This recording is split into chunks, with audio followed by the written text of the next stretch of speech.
खान से है और डरना हमें पठान से है।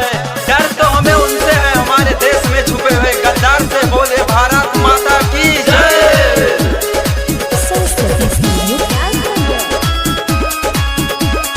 Music by Aman Rock. एक बेरी फिर माई तू चली आवा, दसवा चला जमाई तू ही बचावा, तू ही बचावा, तू ही बचावा। एक बेरी फिर माई तू चली आवा, दसवा चला जमाई तू ही बचावा। तो पीछे पीछे घात बैरी दुश्मन करेला, अचरा के लाला तोहर काहे मरेला, अचरा के लाला तोहर काहे मरेला। अचरा के लाला तोहर काहे मरेला, अचरा के लाला तोहर काहे मरेला।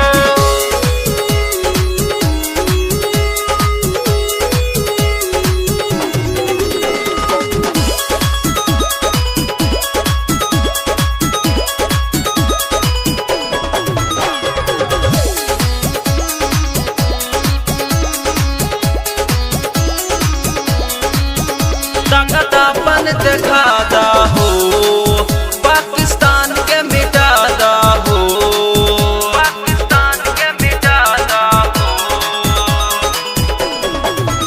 ताकतापन दिखादा हो, पाकिस्तान के मिटादा हो।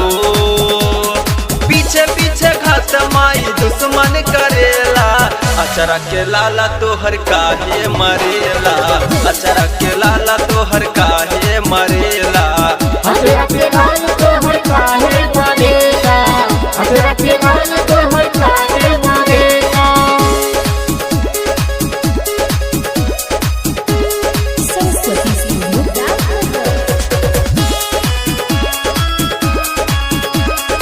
Music by Aman Rock.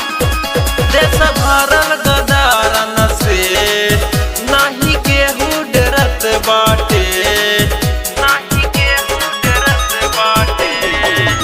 देश भरल गदारन से नाही केहू डरत बाटे।